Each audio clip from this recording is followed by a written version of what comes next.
Yeah, stay away from cute. Don't try Okay. to be cute. People want raw and real. They want clear, Yeah. clear, not cute. So your event name needs to clearly say your event promise, right? Oof, So that's the great. name of your event is the promise you are giving them that they will learn or walk away from your event.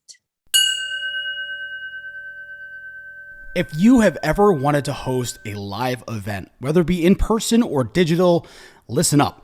Today we're talking with Alexis Caldicott from A Team Event Company, and we're going to be talking about the do's, the don'ts, how to start, who to have on your team, all the nitty gritty to make sure that you're thinking about starting your event in the proper way, not just a shotgun approach. Everything has a path and everything has a destination if that path is taken. Now, without further ado, enjoy the episode. Welcome to the Entrepreneur's Hierarchy of Needs podcast. My name is Tim Palladino, and this is the show for entrepreneurs who want a higher value life and business.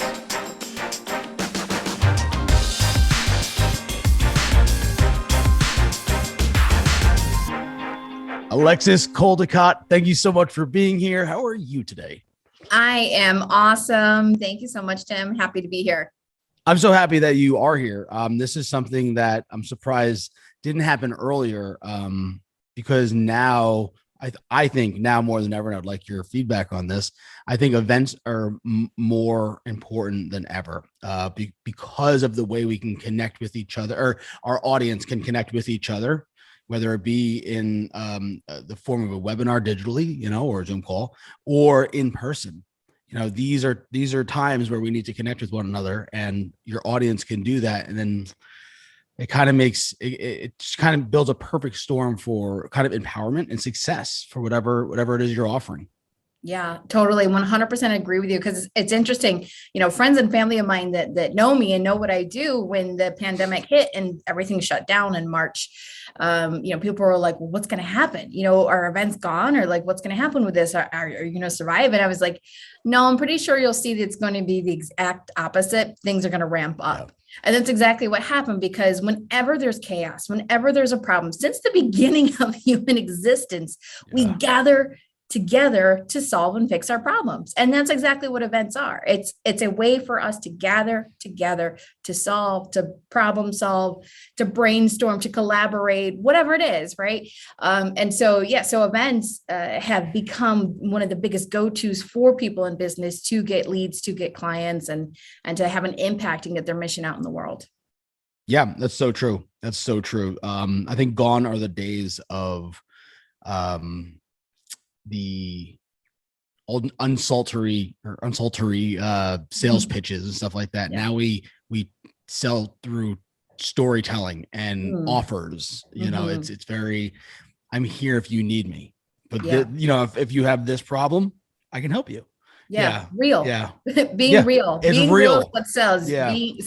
Being vulnerable, sharing stories, not this highfalutin, I'm this, I'm that, look at all these watches. Yeah. Right. Yeah. It just doesn't work anymore. It doesn't work anymore. Gone are the days, and you could think Facebook ads were part of that. People got sick of seeing the guy in front of the mansion. It's so funny. Yeah. Cause now they do it in jest, right? Now there's like the mock ads that I've been seeing. Right.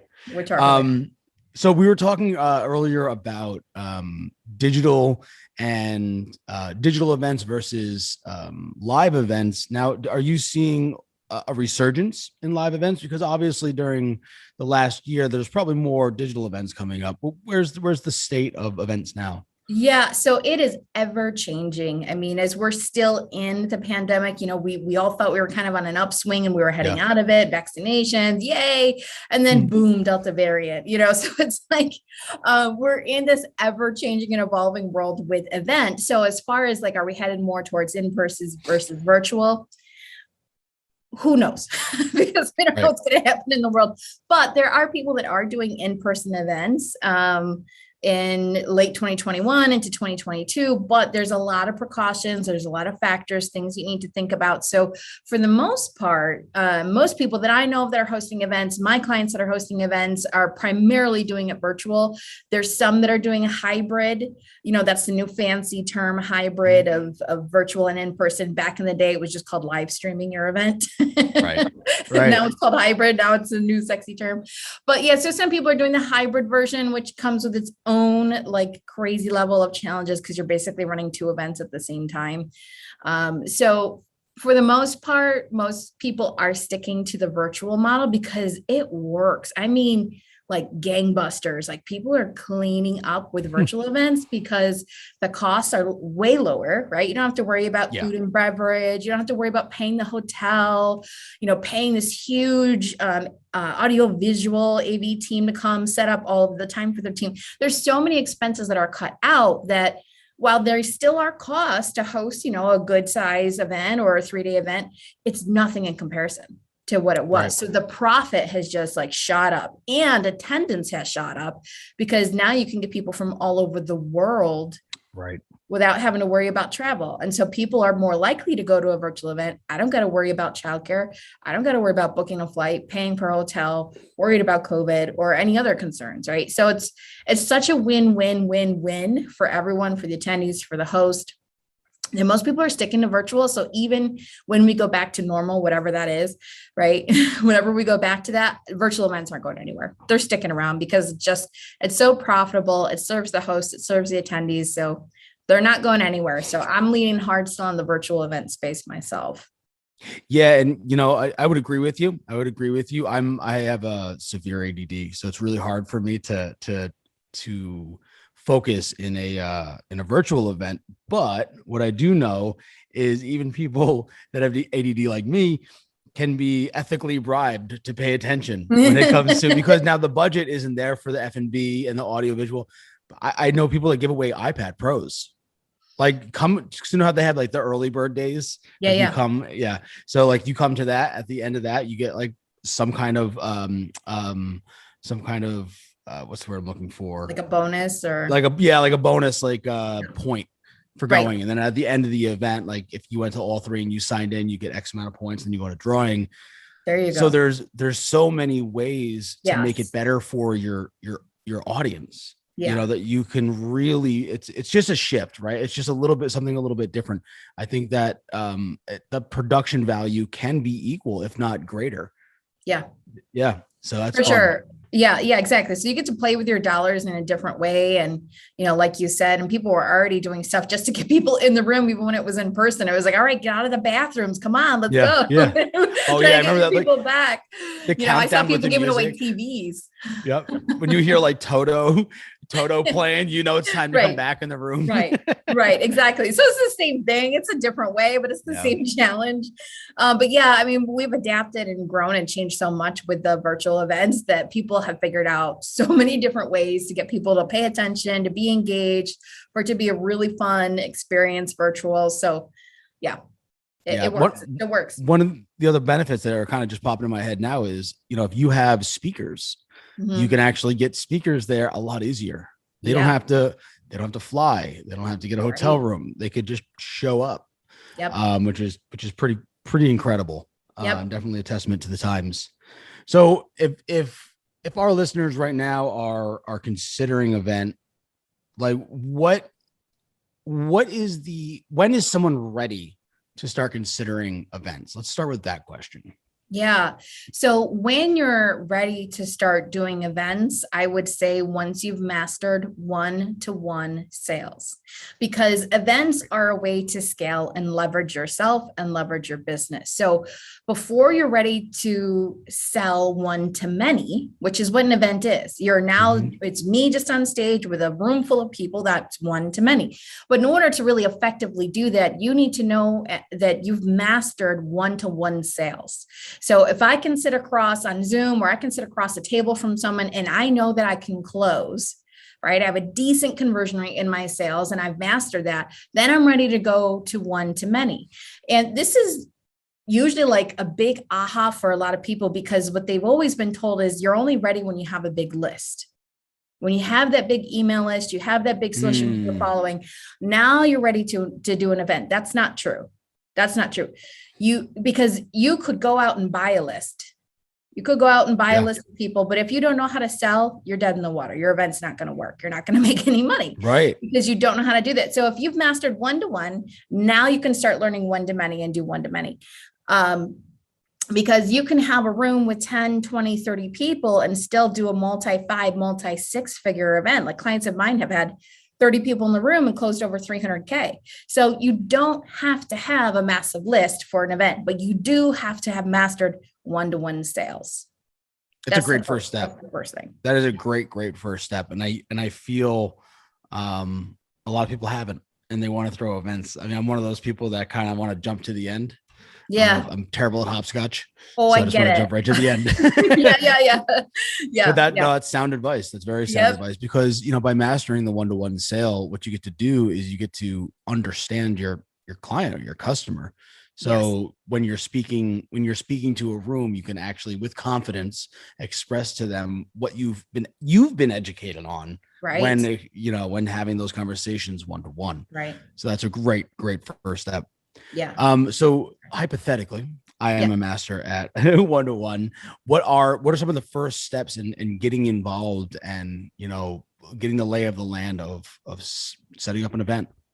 Yeah, I would say the next step from there, when you're like, okay, yep, Alexis, check. Yep, Tim, check. I can do that. Even if my sales conversion is only 20, 30%, I'm still closing. That's average for a lot of people, 30, 40% is pretty good.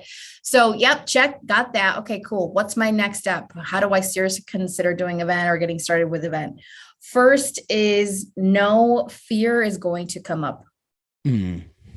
Anytime we make a big decision to change, to grow, that subconscious mind will kick in. Don't worry, this isn't going to turn into a big personal develop rah-rah session, but it's just true. It doesn't matter you believe in that or not. It happens, right? Yeah. We make a big commitment, and then all of a sudden, we're in that moment, we're pumped, we're excited. Yeah, I'm going to do this. This is going to rock. I'm going to kick butt.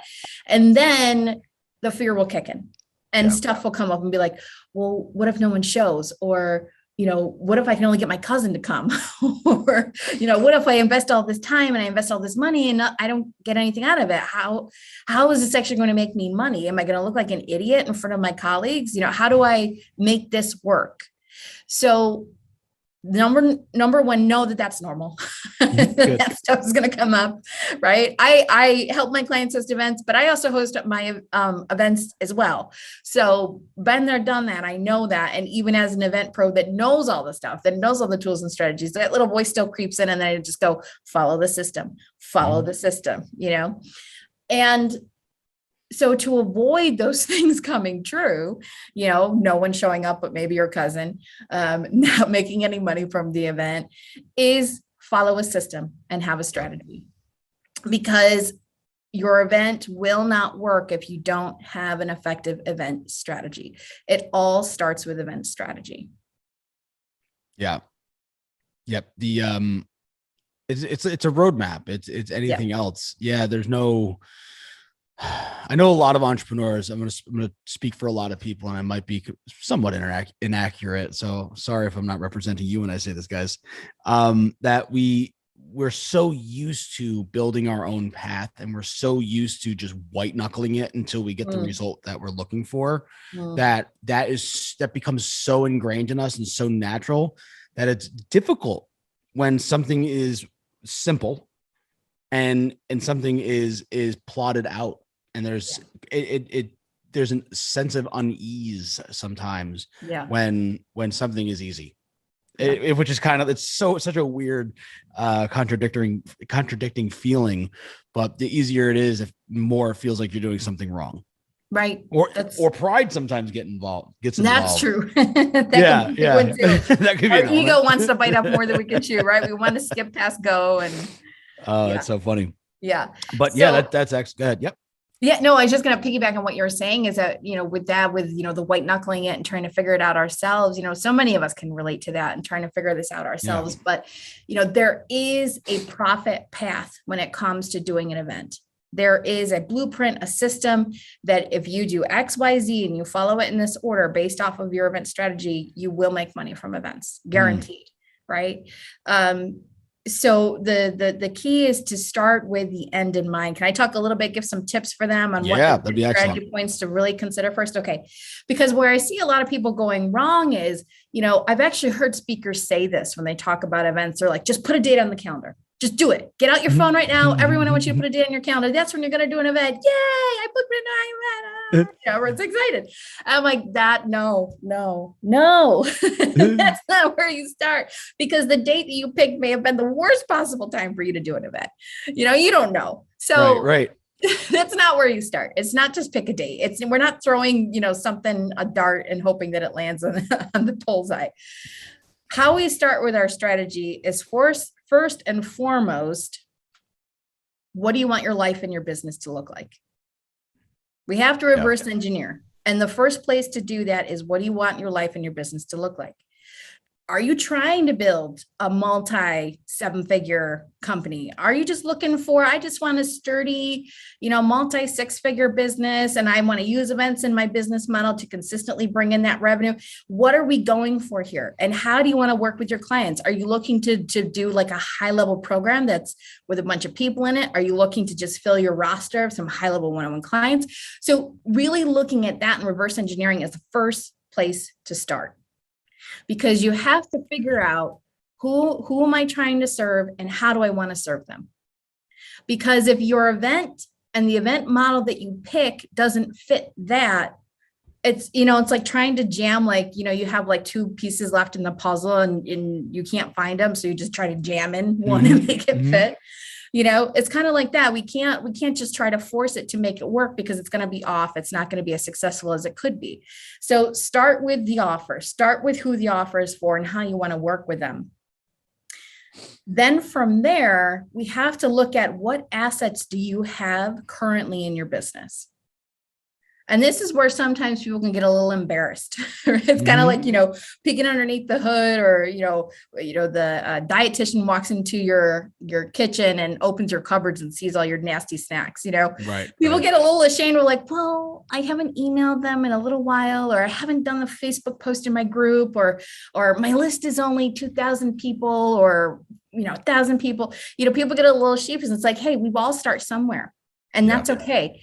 So be honest about where we are. What are the assets that you have in your business? What are the connections you have? What's the following that you have? What's the engagement that you have with the people that are following you? There's a litany of things that we can go through that we want to check and see, okay, what are my business assets that I can use? Because when you're trying to fill an event, it's all hands on deck, whatever you can pull from to fill that event. So we need to know, what do you have? And then from there, we can pick, okay, we know the offer. We know who this is for and how they want to be served. I know how I want to work with them. And here's what I have at my disposal. Now we can say, okay, perfect. A 1-day event. We're going to try and get 30 people there. We're going to make an offer for $5,000.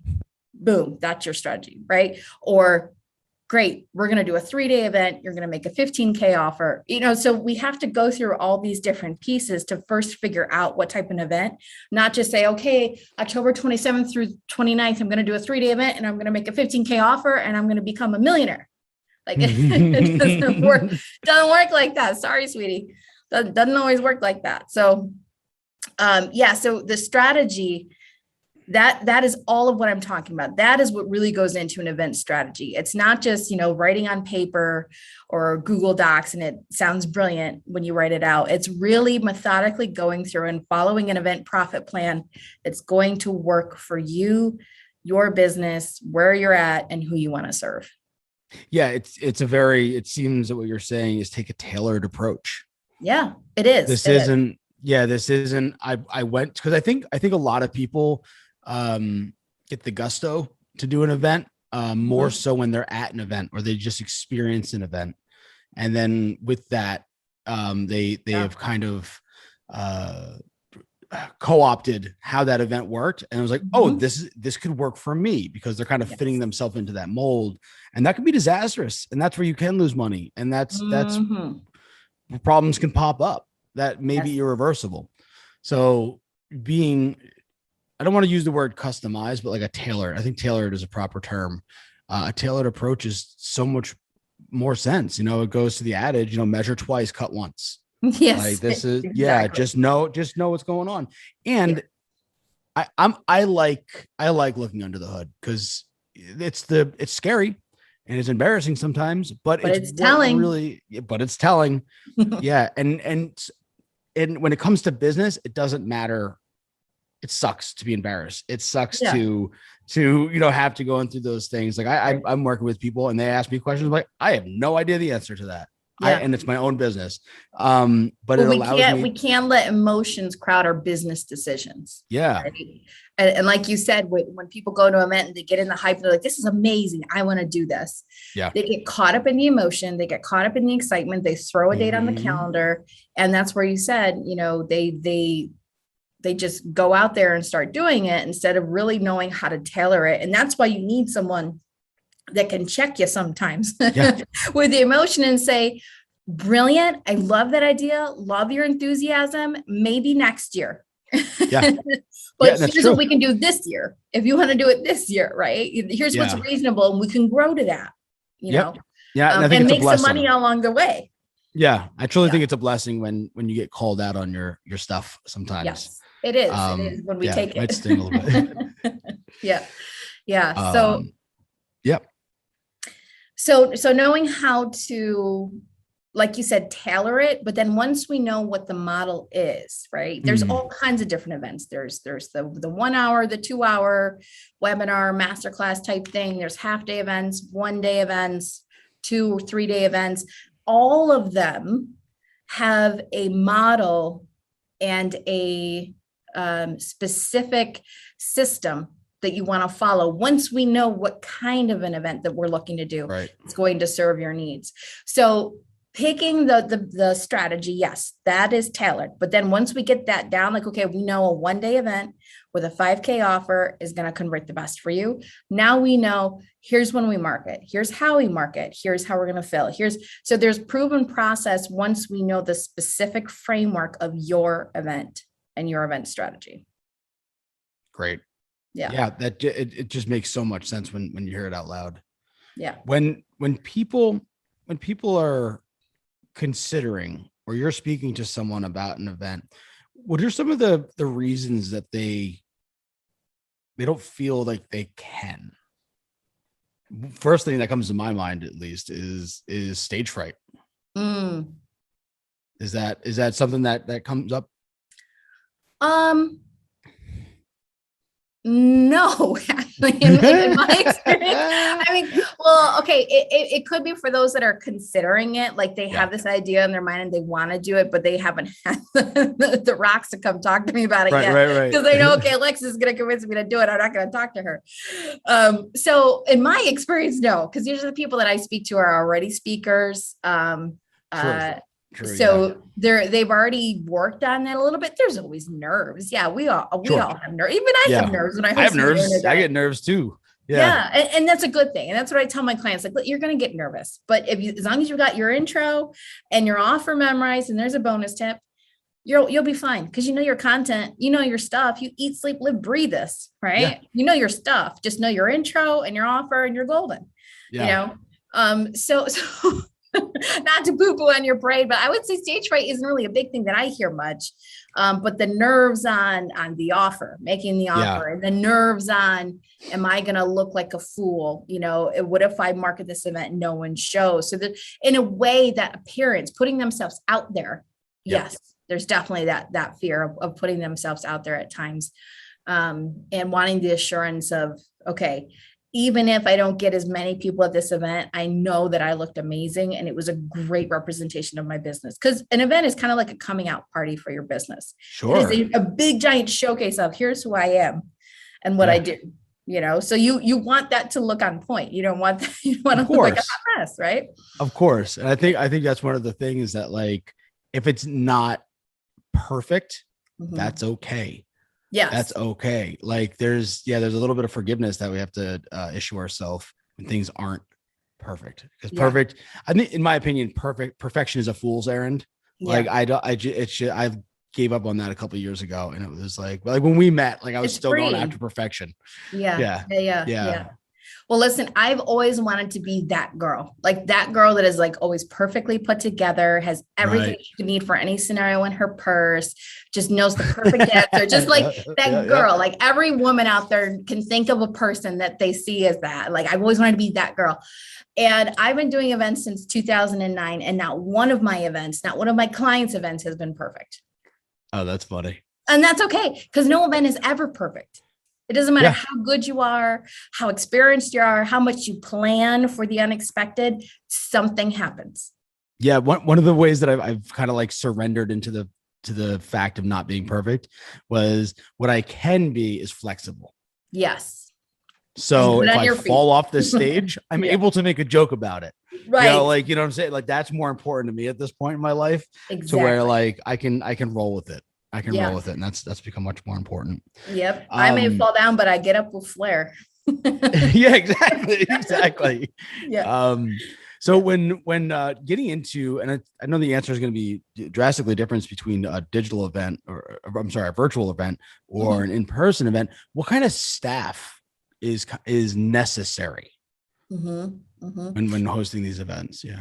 In person, definitely more. But it also depends on how long the event is and how many Sure. people are there and how many people are there. So if you're doing a virtual event and it's a small event, like for example, I hosted my own virtual event and I think I had maybe 50 people there, which is perfect. That's what I wanted. I had myself, two people from my company and someone doing AV and music, and that was it. So, one day event, myself and three people, and that was it. That's Not all we bad. needed. Yeah. It was perfect. It was perfect. I didn't need another person. Actually, one of the people on my team were just kind of backup. So it really depends on the size of the event and how long the event is. Mm-hmm. If you're talking like a 3-day event where you're making a large high ticket offer and you're having hundreds of people there, now we're talking about a sizable team. You need like a Yeah. professional studio, you need people helping you with sales. So it really just depends on the size of the event and the longevity of the event as well. That makes sense. That makes sense. Now, these people that are on the team or they're with you, is that something? Do they hold skills that can easily be learned, or is there are there outside contractors that need to get involved? So depending on your experience level, of course, right? If you're brand new, but you have a team, like you're new to events, right? Mm-hmm. But you have maybe a small team of people, there are certainly things that you could teach. You can teach someone to monitor the chat and keep people engaged and things like that. You could even teach someone to do some MC stuff and make announcements, making reach outs to confirm people are still attending. There's another bonus tip. Mm-hmm. Stuff like that. One. There's definitely some basic team stuff that can be taught. The things that I would say you definitely would want to hire out, especially if you're new, is anything audiovisual. Yeah. Anything tech involved, at least your first event. Like you can have someone on your team if events are a long-term model, a long-term plan in your business model, you can have someone internally that really gets to know whatever platform you're going to use for your virtual events. But I would still have someone, especially like, let's say to the 3-day event model, right? Where someone's making a high ticket offer, because that's what a lot of people are familiar with and usually what they want to build up to. With that type of an event, a 3-day event where you have, several hundred people on the event, you're still going to want like an AV team, because you'll want someone that can run camera for you, so that you're not trying to be like, the one-woman band or the one-man band, trying to do it where you've got all the instruments all over your body. Sing and play harmonica at the same time. Exactly. Right. So yeah, someone that can, an AV team, and there's a lot of great virtual studios that have been built because of this pandemic where it's all in one place and you can just fly there and show up. It's amazing, the kind of stuff that has been built. Cool. Yeah. Yeah. Yeah. And you just pay to rent it for a couple of days, so it's amazing. And the crews there, they're all trained and they know how to do everything. So that's the way I like to run things is, I don't want to spend the time and the money trying to learn it if it's not going to really add any true value or, something I can make money from. I'd rather hire it and stay in my zone of genius. So when it comes to that, I would just hire a studio that knows all the AV stuff, will handle the music, will handle Zoom or chat or tech, right? Yeah, it's peace of mind too. Yeah. You know, Oh, for if you don't sure. have to worry about it, you just need to know that someone has given you the thumbs up. For sure. For Yeah, sure. that is a good point. Yeah. So when is there such thing as too many people at an event? Because I've had a couple conversations with people, and they think that, you know, too much is just enough in this scenario. I kind of disagree. I'm definitely curious where you're going to weigh in. Yeah. Again, reverse engineer. What do you want your life and your business to look like? Are Mm, you going for guru status? Are you right. going for, I want to be the next Tony Robbins? Are you going for, I want to be the next name said guru, right? Yeah. Like if that's what you're going for, then yeah, there is no event that's big enough for you because you're trying to grow monstrous status and have, you know, a multi 7-figure, 8-figure and beyond business, right? So then that's true. Then there is no event that's too big enough.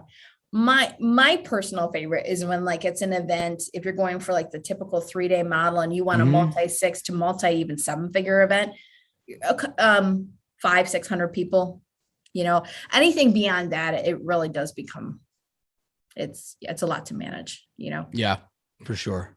because you don't Okay. want people to just feel like an assembly line.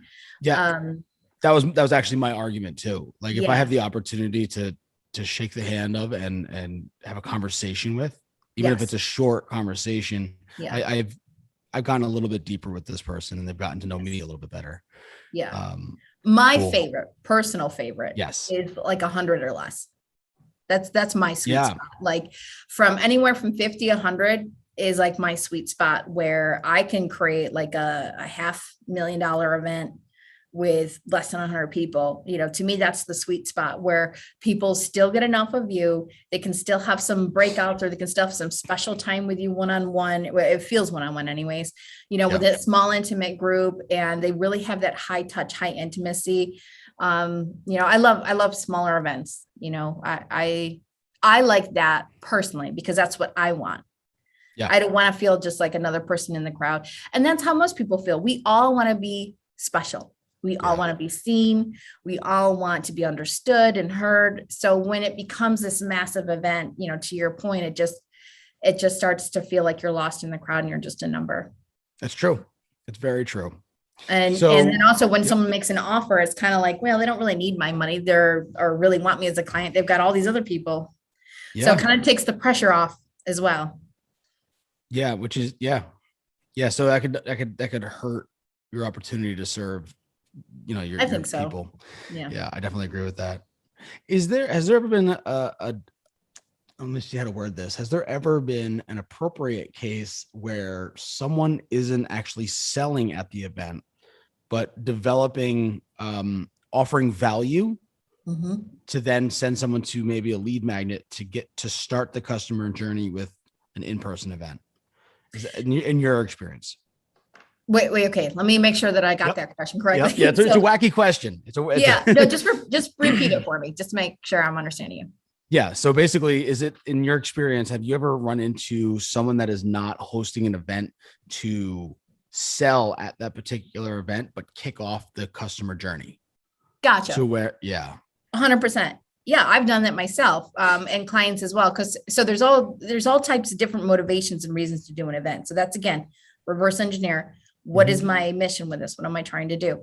So in that scenario, that's the kind of person that's maybe like, I just want to grow my list. If I get a couple clients out of it too, great. But I want to grow, I want to get exposure. I want to claim that expert status in my industry and I want to grow my list.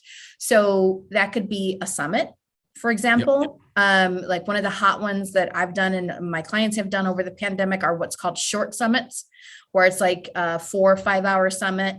There's maybe 4 or 5 speakers, but all of those speakers, you're one of them. Your business is the one putting on this event. That's how it's showcased and advertised. But the other speakers, it's only like 4 or 5 speakers. So each speaker gets like 45 minutes to talk. It's high value. There's no offers, no dollar amounts are ever said during the event. It's all lead magnet. It's all give back. It's all high value. And so in that kind of scenario, you could offer a lead magnet. You could offer for them to do a free consult with you. You could offer for them to come to a deeper dive 2-3 hour event with you. And then that leads to something. So there's a lot of different ways to tailor that to make it work. But to answer your question, absolutely. That's actually a great model, is to just do events that are smaller, to give back, give value, show your expertise, that you know what you're talking about, and then start that journey with them. Yeah. And what, so my business brain starts kicking in. And if you are recording that now you have an evergreen piece of content that you can offer someone at some time in the future. For sure. Yeah. So, if you're doing lives, like on Facebook or just recording the videos and then you upload them to social media or something like that, or you host it on Zoom and you have people come and you record it and you can drop it. And then you go deep on a certain topic, a client of yours in the future or a prospect of yours in the future has a question on it, say, hey, you know what? I want to give this to you. It's my gift to you. This is complimentary. Listen to this. I'm going to deep dive on how to make an offer, or I'm going to deep dive on here's how you sketch out your marketing for an event. Go listen to this. Yeah. I think I think it's always smart to record, whether it be audio or video, because you never know when that could be repurposed in a sense, right? Right now I'm on a big content kick, and what I refuse to do is make content for content's sake. I want to make sure that it's valuable. So I've been kind of just like kicking around the idea of just always getting ready to hit record. And then erase it later if it's not good. So another one, just real quick on that about doing an event where there's not like an actual sales offer on it, is doing like a half day event or like a half day event or a 1 day event, and you don't make an offer. Your offer is just a consult. I've done that model myself, and, closed a lot of people on the consults. I mean, because they're so like ready to go and ready to hire you. It's just more of, I just want that next level high touch one-on-one to make sure you see my unique situation and that you can help me. And then like, okay, done. Yep. It's like the easiest sale ever, because they already know you and they love you. They were with you all day at your event. So it's pretty much a done deal. It's just a little bit of extra time to make sure that they know, they know it's all a good fit all the way around, Yeah, it builds out to that know, like, and trust scenario. Exactly. Without that triangle, you're kind of screwed. And if they say yes to you before they can complete that triangle, they might get a little sketchy later on. When building out the offer, I know there's the infamous value stack, right, on why someone should come in. What are some creative ways? And you don't have to show your whole recipe book here. I'm not trying to get that out of you, but what are some creative ways, things to throw in to the value stack to get people to be like, oh, that's maybe unique or very valuable to most? Yeah. When someone's doing a value stack, I ask them first, why are you doing it? Because people that have gone to events that aren't brand new to this industry, they know the game.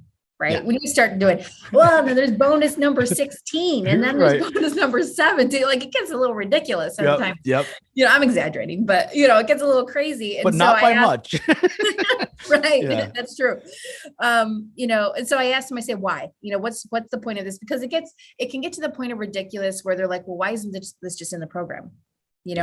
So being smart on, is this something that really fills a need that they have? Should this actually be in my program? So what I like to do with the value stack is make whatever the bonus is something that's completely outside of the core teaching of the program, but also sweet spot, handles one of the objections and reasons why they wouldn't step forward. Oof, that's good. That's really, really good. Yeah. So for example, if it's, let's say you're a coach, you're a business coach, and you're trying to help people go from a 5 to 6 figure business, right? Okay. Yay. I've been making 50K. I've made it. I don't need a job anymore, but now I want to get to that 6 figure. Okay. I'm a business coach. I'm going to teach you how to do that. But they know their ideal client has been in this industry for a while. There's a lot of people out there telling them what to do. They don't know who to listen to, and they've been burned. Or they've tried things before and it didn't work. So maybe your bonus is, a deep dive training or intensive, maybe something they learn, or maybe it's a live training with you, but something on, why is now different than before. and maybe go into the mindset or something like that. So think about, when I work with my clients and what their event offer is going to be, we do a deep dive into what are the common objections that you hear from people. It's also why one-on-one sales, it's important to master. You've heard those objections over and over again. So what are the common objections that you specifically hear when people want to work with you? And then we build into that, value stack, or if it makes sense, or do testimonials or case studies on this person had that challenge and they overcome it with us, and here's how we did it. Yeah. So that's what I would say is first ask yourself, why should this even be an offer? Should it be part of my main offer? Does it, is it starting to sound a little ridiculous? And is this something that pushes them off the fence? Because that's really what your bonuses should be doing. Yeah. They should already be like, man, this sounds really good. And then you make the offer with the bonus, and they're like, all right, I got to do it. I got to do it. I got to do it. Yep. I got to, it should be that get them off the fence type thing. So if it's not something really juicy and interesting, or it's going to help them overcome something, if it's, I don't know how to fund my business, here's a list of, your fastest path to cash and how to get going and make X amount of dollars in 30 days, something like that. If it's not really going to help them, then don't offer it. Don't do it just to do it. Yeah. And I see a lot of people doing that. I did a webinar the other day, and this kid had an incredible product. It was fascinating, but he was going through such a generic style of presentation where it was just like, when he got to the value offer, but wait, there's more. And I'm like, I know there's more. Like, I know. Yeah. So it's, I didn't need to wait. I knew. Yeah. I can see it in the slide. There's actually enough space. So I was like, I know you're not done. Right. That kind of goes back to what we were talking about the beginning of the podcast with becoming more authentic and more real, and doing events with that kind of heart behind it. So this is another kind of wacky question, but when it comes to naming your event, because I love naming things, I love acronyms, and I think it's one of my favorite parts of business. Is there any like do's or don'ts to naming your business, or formulas maybe? Oh yes. Oh my gosh. Yes. This is like a whole course I could teach on that alone. Stay away from cute. Don't try to be cute. People want raw and real. They want clear. Yeah. Clear, not cute.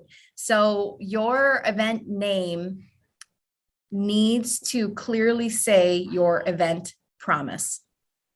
Right. Oof, so the great. name of your event is the promise you are giving them that they will learn or walk away from your event. So the name of your event shouldn't be long. It shouldn't be going on and like 5 words or less. Ideally 3 is great. 1 is cool if you can throw it down to that, but that's a lot harder. But 3 to 5 words at the most, I would say, is what the name of your like a 3-day event should be. If you're doing like a webinar, like, the 3 biggest mistakes coaches make when trying to get clients, that's different.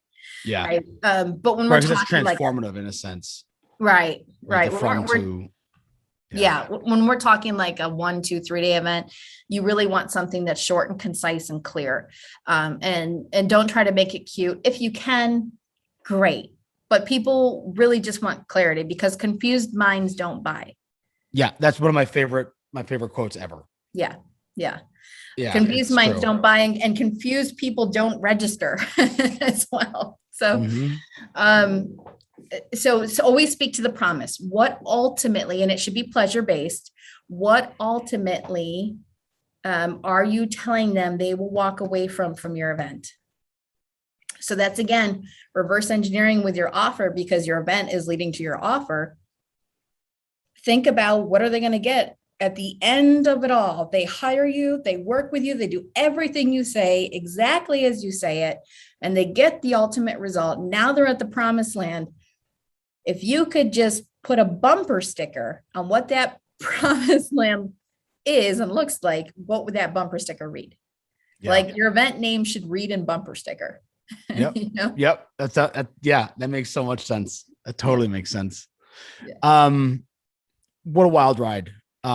Before we jump off, is there any words of wisdom or warnings or directions you can send us off on? Yeah, I'll drop a couple real quick things. Is there are 4 areas if you're going to do an event that are the pillars to having a profitable event. Gotcha. Those 4 profit pillars are, we talked a lot about the first one, strategy. I don't think I need to beat that dead horse, right? We're clear. We know strategy is so important and why it's important, and a little bit on how to do it. The second is your marketing. How you are marketing the event, not doing copycat marketing just because you saw how someone else was going to do it, really marketing in a way that's going to speak to the right people and is going to attract buyers to your events. We don't want a big event. We want buyers at our events. Yeah. So how do you market to attract buyers? And the third is your content. This gets overlooked so much by people.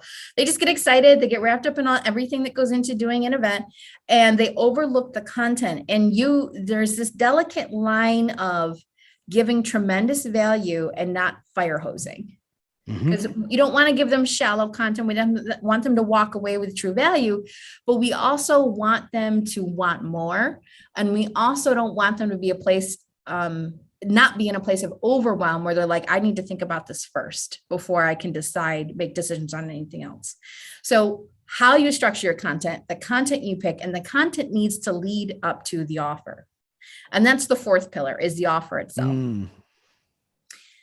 Because that's the whole point ultimately with doing an event, is I'm trying to grow my business. I'm trying to get clients, right?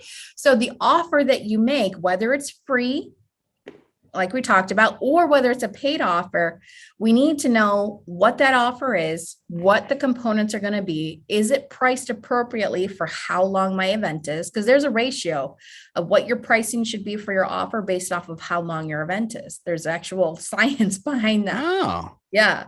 So what your pricing is, what's included in it, and when you're going to deliver the offer and how you deliver the offer. All of those things are very key, important things that go into making an offer at your event that's going to convert or is going to fall flat. So those 4 things you really, really need to make sure are solid. Those are your 4 profit pillars to doing a profitable event. So if anyone is curious on how strong their pillars are, I actually have a resource I can share, Tim, if you'd like. If that would be helpful. Yeah, that'd be great. Perfect. So it's called the Event Profit Quiz. Profit Quiz. So this quiz is super simple. I mean, it's got a slider on it. I mean, anyone can do that. Right? And it's on a scale of 1 to 10. Super simple, easy questions, quick. It should take you like 2-3 minutes max to get this done. And what it's going to tell you is it's going to go through each of the 4 profit pillars and test your knowledge and test you on what you know of what is important, and test you on if you're doing certain things or not that maybe you're aware of, maybe you're not aware of. Sure. So it goes through each 4 of those profit pillars. And then when you complete that quiz, it will give you your results, tell you your score, and then it will tell you, okay, based off of what you said about the marketing, you need to learn this. Based off of what you said about this, here's some tips, or here's how to improve your score. So go to eventprofitquiz.com, eventprofitquiz.com. And we'll make sure that's in the show notes too. Perfect. Awesome. Yeah. And it's a free quiz. Go ahead. You can take it and it'll give you the results. And if you have questions or you want to chat with me, it'll also tell you how you can connect with me at the quiz. Cool. Yeah. That's wonderful because it's educating people. It's not just dumping information. They have to decipher it. It's their accurate answer for themselves and what their desires are. Exactly. And it's fun. It's a quiz about you. So that's right. Like how can I not be? Awesome. Alexis, thank you so much for spending time with us and demystifying events, both virtually and in person. I have a feeling there's going to be a part 2 to this. Maybe So what I'm hoping to do with a lot of these things is when I put them into action, I'm documenting them. And that's going to be a podcast in itself. So maybe we're working with each other in the future and we can document it. Awesome. Sounds great. I can't wait. Really appreciate your time. Say hello to the family for me. Will do. Bye, everyone. Thank you again for joining us. And if you like what we're doing with the entrepreneurial hierarchy of needs and want to show your support, the best way to show some love is to subscribe and leave us an honest review. We also have a Facebook group where we continue these types of conversations and so much more for all of our continued growth. I can't wait to see you in there.